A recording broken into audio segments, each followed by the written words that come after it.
Resaka kely vetivety an'ireto olona mpiaro-be fahatany ny zavatra tsy araka ny sitrapon'Andriamanitra ireto isika.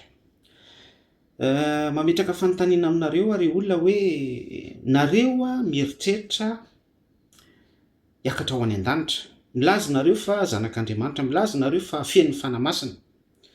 Dia ny zavatra mahagaga rehefa misy zavatra tsy araka ny sitrapon'Andriamanitra ka potsirina araka ny toko sy andininy eo amin'ny Baiboly sy tarafina par discernement, par analyse, ny amin'ny hoe diso izany, mivoaka ny sitrapon'Andriamanitra izany, asan'ny devoly izany, sy ny sisa be da be afaka ilazantsika azy, dia gaga fa be da be mihitsy nareo no choqué, be da be mihitsy nareo no lasa hoe manao bouclier, sanatria mialatsiny iteny an'ity, manao avocat du diable. Averiko tsara hoe manao avocat du diable miaro an'ireny zavatra tsy araka ny sitrapon'Andriamanitra ireny. Dia za zany manontany hoe fa maninona ary? Maninona isika ny tonga amin'izany toerana izany? Afaka mba misaina sy mieritreritra kely ve isika hoe ianao zany mieritreritra ho any an-danitra? Ianao mieritreritra ho any amin'le toerana nambaran'i Jesosy Kristy hoe andeha hanamboatra fitoerana ho anareo dia izay itoerako no itoeranareo ihany koa. Any zany mieritreritra misaina ny zavatra any ambony. Kanefa rehefa misy zavatra tsy araka ny sitrapon'Andriamanitra ataon'ilay mpitondra fivavahana aminao na ataonao en personne, dia rehefa hitsy ianao dia tsy manaiky. Mikolla ve zany zavatra izany? Miara-dalana ve zany zavatra izany? Hitanao lojika ve zany zavatra izany? Za zany eto dia manaitra ny fisainanao sy ny fieritreretanao hoe ianao ve mieritreritra ho any an-danitra dia mifikitra zavatra tsy araka ny sitrapon'Andriamanitra, manao avocat du diable miaro zavatra tsy araka ny sitrapon'Andriamanitra. Efa esprit grave be ny ao anatinao rehefa tonga amin'izay fazy izay ianao. Mampanahelo fa rehefa milaza zavatra mitondra édification ho ana mpanompon'Andriamanitra anankiray ianao na ho an'olona anankiray dia tsipitsiponna daholo ty karazana version amin'ny Baiboly ty. Aza mitsara mba tsy ho tsarainy izay tsy nanota taminareo no kitora-bato azy esola aloha ny andro eo amin'ny masonao zay vao manala ny sombokazo any amin'ny mason'ny rahalahinao izay tsy nanota taminareo no sy ny sisa be da be mamela azy fa mamela ny elo fa tsy fatan'izay ataony. Zany hoe arovana ve zany lay ratsy? Zay ve le principe eritreretina idirina any amin'ny fanjakan'ny lanitra? Tena mieritrereta ry sœur sy frère, tena mba mandiny marina. Za dia miteny anao fa efa esprit manandevo ngeza be mihitsy no aomponao matoanao tonga amin'izany fisainana sy fieritreretana izany hoe efa ratsy zao no arovanao, zavatra ratsy zao no arovanao. Dia tsipitsiponna daholo iaho ty karazana verset biblika eo amin'ny Baiboly rehetra ity, dia ilika izay verset rehetra manohatra an'izay. Kanefa dia tena be da be mihitsy ny verset ao amin'ny Baiboly manitsy atsika sy mitondra atsika ho amin'ny etika sy tipa hoe tena manompo an'Andriamanitra marina sy mitoetra amin'ny fahonona tena, ananana fahadiovam-po, ahafahana misitraka ny sitrapon'Andriamanitra, tsy misy fiatsaram-belatsy, tsy misy fitaka. Ohatra amin'izany ny Hebreo 10:5-20. Haitsika rehetra zany fa hoditsika fana. Aza mafoy ny fiarahantsika miangona tahaka ny fanaony sasany, aza mafoy ny fiarahanareo miangona tahaka ny fanaony sasany. Fa mifananara kosa dia izao ny zavatra ataontsika, izay ny zavatra hitatatana eto foana, zarainay eto amin'ny pejy foana, mifananatra isika fa mifananara kosa, fa tsy hoe hifampiaro amin'ny zavatra tsy araka ny sitrapon'Andriamanitra sy hisitraka zavatra mamofady, abomination.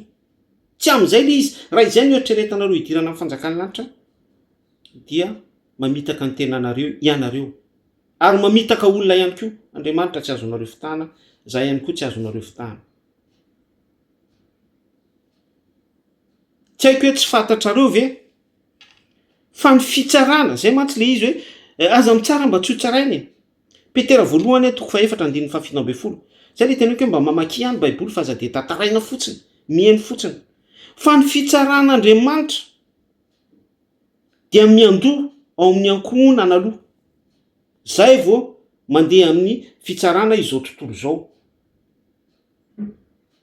Karaha mieritreritra zany ianao hoe voatsara à partir ny topika sy ny publication édification apetraka ety amin'ny tambajotra tahaka itony na any am-piangona na any amin'ny toerana hafa, de mieritreretinao fa voakasika zany Petera voalohany toko 4:17 zany. Fa ny fitsaran'Andriamanitra dia miandoha ao amin'ny ankohonan'Andriamanitra aloha. Zay vao amin'ny tsipino ny gentlisy. D'ailleurs ny andrinan'izao tontolo zao efa voatsara.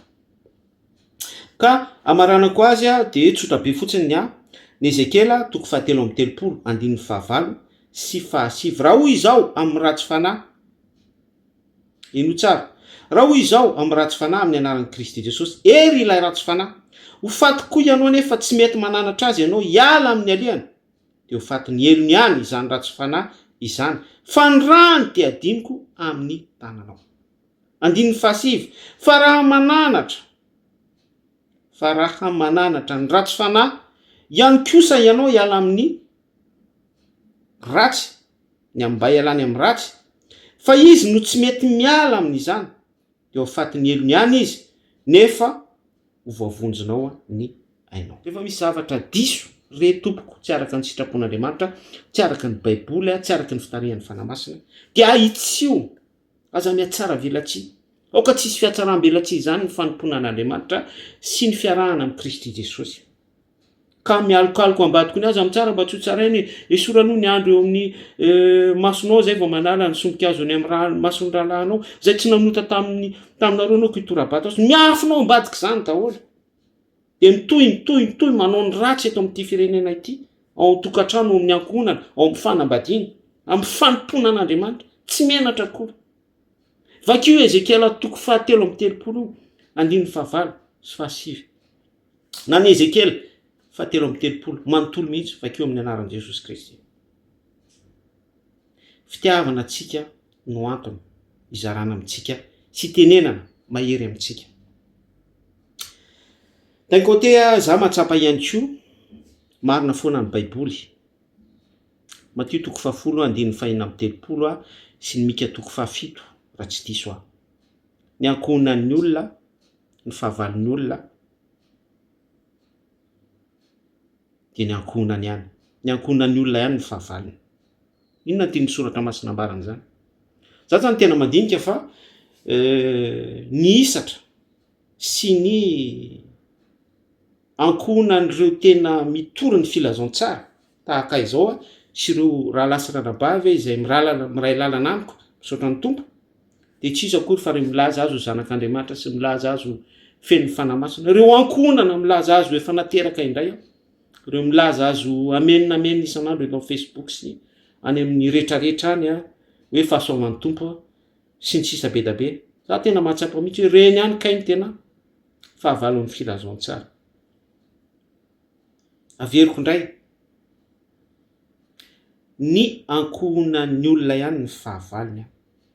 Reny le milaza azy ho efa nateraka indray, milaza azy ho zanak'Andriamanitra, efa fen'ny fanamasina, miteny amin'ny teny tsy fantatra, misandoha, tsy mihinan-kisoa sy ny sisa rehetrarehetra reny, reny ihany kay no isatra fahavalon'ny filazantsara. Amindra fo amintsika anie Jesosy, mirahasoanao.